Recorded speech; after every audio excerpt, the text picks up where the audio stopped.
Is today a day I can eat? Yay! The room went cold with that one comment. My grandson, David, was always lively and energetic, but he started hesitating to play outside. He used to be a bit chubby, but now he's slimmed down. Seeing this, I realized something was off and was like, why don't you tell me what's going on? As a result, my son and his wife began to make excuses in a panic. But realizing my son and his wife didn't grasp the gravity of the situation, I decided to lay down the law. My name is Karen. I'll turn 55 this year. I married my husband when I was 23 and had my son at 25. Ever since, I've been a homemaker, taking care of household chores. My son, James, is now 30. He married Lisa when he was 25, and they were soon blessed with a child. So, I have a 5-year-old grandson. My grandson's name is David. David has always loved playing outside, and whenever he came to our house, he would always run around in our yard. Whenever my son and his wife visited me, either my husband or I would always take David to the park. People say kids will be kids, and that certainly applied to David. My son and his wife would often bring David over to visit, but one day, I noticed something was off about David. He used to be enthusiastically like, I want to go play outside. Take me to the park, but for some reason, he didn't want to go out that day. When I asked like, don't you want to go outside? It's nice out and it'll be fun, he was like, but showing little interest in going out. I thought maybe he wasn't feeling well and decided not to press further. Luckily, we had lots of board games and cards that could be played indoors. These were the toys that James used to play with when he was a kid, stored in our closet, so I quickly took them out. Although David seemed happy, there were times he'd just blankly stare outside. I thought he might still want to go out and asked him like, if you're not feeling up to playing, how about a short walk to the store? David then looked at Lisa. Lisa, with a resigned expression, was like, only for a bit. At that moment, David cheered and began running around my house. He clearly wanted to go outside. I thought being stuck in a house with just adults probably wasn't much fun for him. I was about to get ready and take David out when Lisa suddenly stopped me. Hold on a sec. In Lisa's hand was sunscreen, and she began applying it to the face and limbs of David standing next to her. I've heard that UV rays can cause skin cancer, and getting sunburned hurts. I was impressed with how diligent Lisa was in this regard. After that, we headed to a store nearby, but on the way, David kept insisting that he wanted to play in the park. I was like, just for a bit, letting David play in the park. It had rained earlier that day, and the ground was muddy. David got his foot stuck in the mud. In that moment, he fell face first, his clothes completely covered in mud. Even his face was smeared with mud. I asked David like, are you okay? Any injuries? But it seemed he wasn't hurt. However, his joyful expression from earlier had turned into one of despair. Reluctantly, I took the dejected David's hand and we headed home. Seeing the muddy David, Lisa was like, what's this? I told you not to play. Karen, please stop him next time, she exclaimed in a loud voice, scolding David. I was like, hey, kids will be kids. Things like this happen from time to time. I'll make sure to wash the clothes. I tried to calm her, but she was like, that's not the point. Thanks to James intervening and calming Lisa down, the situation was diffused. However, it seemed my son and his wife had many strict rules at home. For instance, when I tried to give David some candy we had at home, Lisa was like, we're trying not to give David candies. It spoils his dinner. I understood the concern about overeating from big bags, but they even refused small individually wrapped candies. Feeling bad for David but understanding that rules differ across households, I decided not to offer him any candies. Even after that, my son and his wife did visit, but their rules felt too strict. Whenever we ate out with my son, his wife, and David, they would always choose light meals at diners. Places like barbecue joints or steak restaurants, which kids typically like, were off limits. If that's their household rule, then it can't be helped. However, from my perspective, it seemed a bit too pitiful for the child. My husband and I would sometimes talk like, don't you think they're a bit too strict? We took James to various places when he was young, didn't we? While my husband usually didn't say much, it seemed he felt the same way watching my son, his wife, and grandson. But we concluded it wasn't our place to interfere and decided to respect my son and his wife's parenting decisions. From that time, my son and his wife stopped coming to our house. Apparently, James got busier with work and couldn't make time. They used to visit once a week, so it felt like a sudden change. While we always looked forward to seeing our grandson, our son and his wife, we couldn't help but feel a tad lonely. We continued to communicate via messages, so I often received photos of my grandson. One time, something caught my attention. He seems to look more mature. David is turning 5 this year, but comparing his recent photos to the older ones, he did seem to look more grown up. They say kids grow up fast, but seeing this made me feel like he'd be an adult in no time, and I felt a bit melancholic. About 6 months had passed since my son and his wife stopped visiting. They informed us they finally got some extended time off. The idea of a dinner gathering came up. Considering their preferences, my husband and I suggested a slightly upscale traditional American restaurant. Once we got the green light from my son and his wife about the restaurant choice, we quickly made a reservation. The thought of dining together after such a long time was thrilling. I was so excited that I barely slept the previous night. The next day, eager to see my son's family, I arrived 30 minutes earlier than planned. After a short wait, my son, his wife, and David arrived, and we were led to our reserved table. "It's been a while, how have you been?" "Well, work's been busy, and I couldn't visit you often. But I managed to get a 3-day off. We're sorry for not coming around much." We were making small talk when I noticed something. David looked slimmer than before. He used to be a slightly chubby and adorable kid, but now he's become a slim boy who could easily be described as handsome. David seems to have lost weight. Isn't he a bit too thin? Is he eating well? Maybe he's lost his appetite because of the summer heat? He's eating just fine. You know, kids this age, their body type can change in a flash. Finding clothes was a real challenge. I had expressed my concerns about David's weight, but I was reassured that he was eating properly. After chatting for a while, our meals arrived. Being a multi-course meal, there was a lot to eat, but it was also a feast for the eyes. As everyone admired the dishes in front of them and reacted with delight, David, who had been quiet until then, suddenly spoke up. "Is today a day I can eat? Yay!" At that moment, I could feel the atmosphere in the room change. A day he can eat?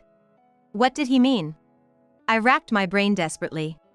Suddenly recalling how David's appearance became more mature, how he'd slimmed down out of the blue, and how he'd stopped playing outside, I arrived at a conclusion. If my suspicion was correct, it would be a significant issue. I decided to bravely ask my son and his wife. "I've been wondering for a while now, are you making David eat properly?" James and Lisa avoided eye contact. My son was like, "Of course, we make sure he eats. He even eats any veggies and doesn't have any dislikes. Isn't that right?" And his wife was like, "Yes, he always finishes whatever I cook." I wonder why he suddenly said it's a day he can eat. Kids can be so mysterious. They seemingly dodging a topic they'd rather not discuss. I've had a vague feeling for a while now that my son and his wife weren't giving David enough food. Given that he used to be a bit chubby, I thought they might be managing his meals out of concern for him gaining more weight. But looking at David now, that just doesn't seem to be the case. Not only had he lost weight rapidly, but he also looked listless and pale. "David, I want to ask you something. Are you getting enough to eat?" He responded with a shocking revelation. Looking at the elaborate meal set in front, David was like, "Yeah, I do eat.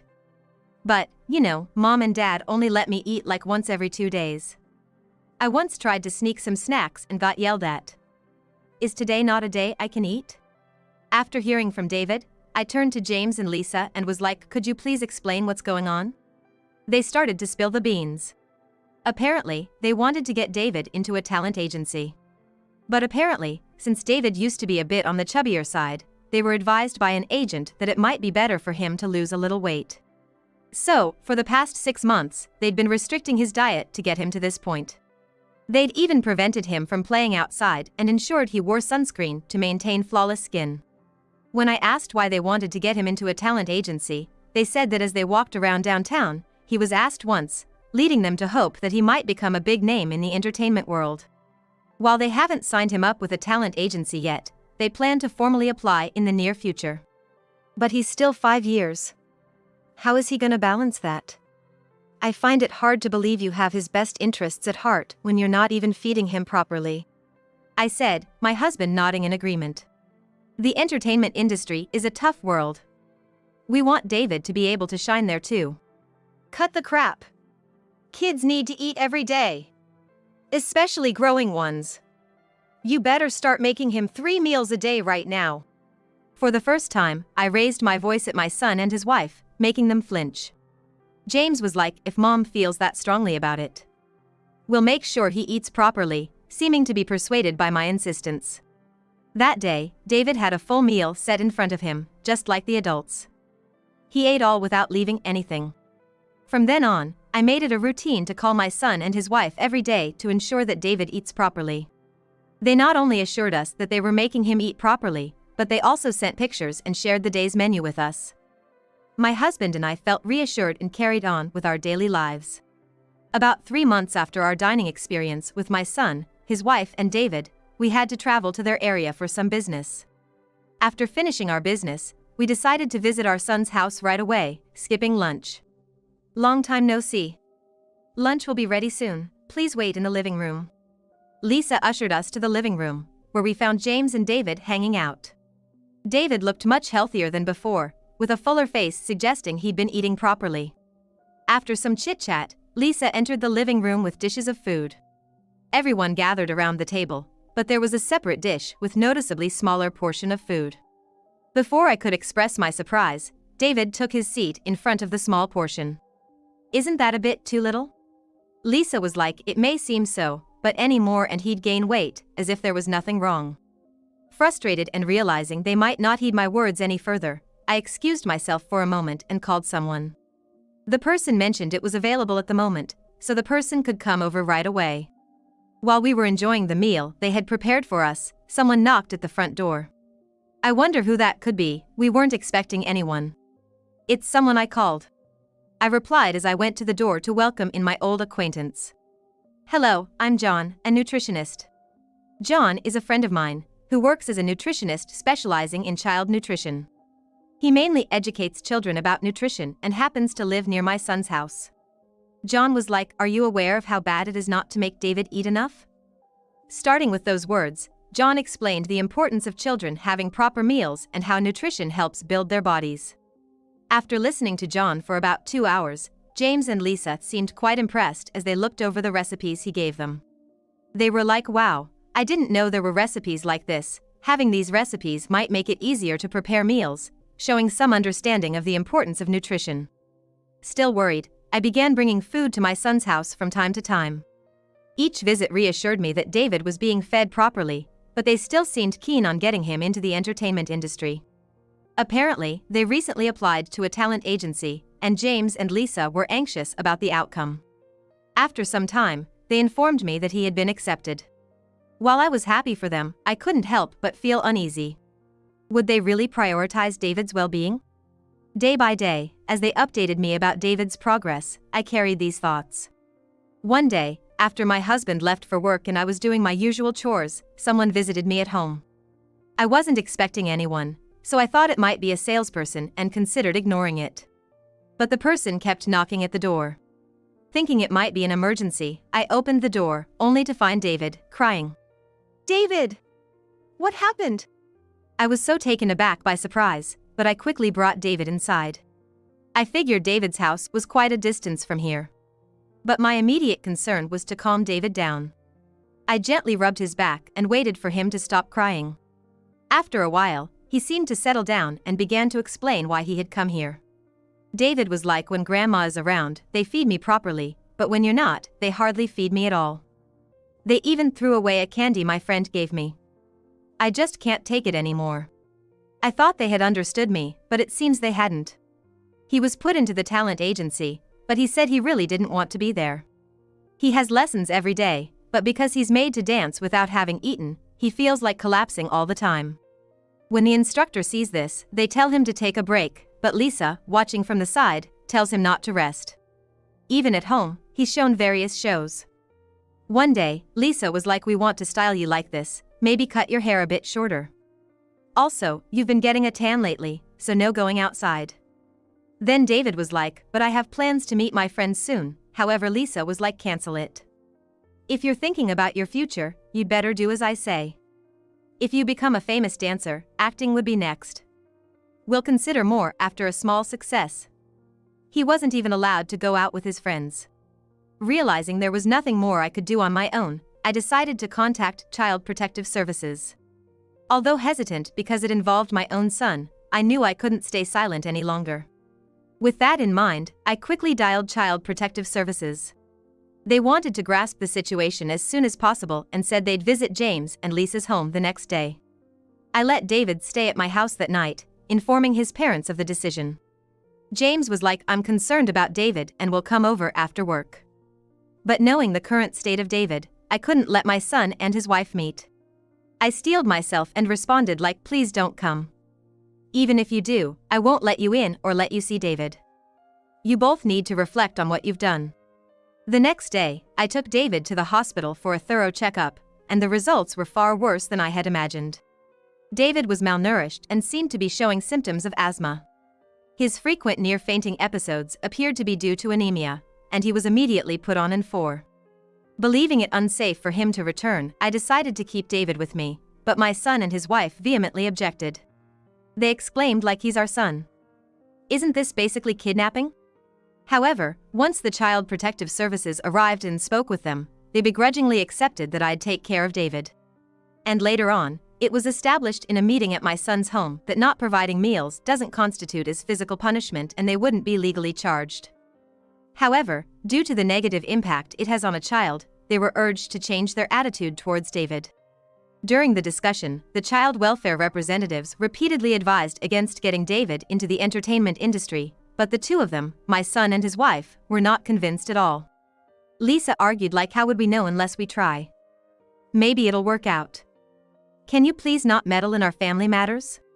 Watching their exchange, my husband and I realized that it'd be tough for James and Lisa to raise David happily. We considered adopting him. At first, they opposed, but when a lawyer got involved, they quickly changed their tune. Anticipating something like this, I had asked the lawyer, who's a friend of my husband's, to come over just in case. After adopting David, James and Lisa seemed to lose their spark. It seemed that making David a celebrity was their passion in life, and James apparently stopped going to work altogether. Lisa might have finally realized the importance of their son, expressing a desire to take David back, but it's too late now. I doubt I'll ever hand David back to them. Still, if they genuinely repented, I thought it might be good for them to see him from time to time. After all, for David, his biological parents are essential. Speaking of David, when he met his biological parents, his behavior seemed somewhat formal and distant. It's as if he recognizes them as the people who didn't take care of him, and it's unclear if he sees them as parents at all. He must have felt a significant amount of stress living in that household. If only I'd realized sooner. Such regrets whirl inside me. The adoption process had its challenges, but David officially became a part of our family. 1 month after the adoption. David is thriving. Sure, he eats more than other kids, but as long as he gets plenty of exercise, it shouldn't be an issue. He's a kid who loves playing outside, so when we give him a soccer ball or a bat, he usually joins the neighborhood kids. David has such a sociable personality. He quickly gets along with other kids. When he comes home muddy, he excitedly shares the events of his day. During the time he lived with my son and his wife, perhaps due to stress, he started speaking less and less. But now, hearing him share his stories brings me immense joy. David's gonna start elementary school soon, and with the way things are, I'm not worried at all. I'm certain he'll make lots of friends and come home covered in mud as usual. But one thing has been nagging at me. The concern was, did my husband and I make the right decision in adopting David? After all, when we became older, might there be comments or criticisms from those around us? I also wondered if David might be concerned about that very thing. So, I decided to ask David how he truly felt. I asked him like, did you want to live with your dad and mom? Are you happy now? He was instantly like, I'm super happy. My old home felt very gloomy, and I hated being there. But now I can play outside and eat delicious food, so it's much better than before. He was like, I did feel a little sad when I left my dad and mom, but I love grandma and grandpa too. Thanks for always being with me. Hearing David's words made me genuinely relieved that my actions back then weren't a mistake. and I decided that if I ever come across a child in need, I'd act without hesitation to help them.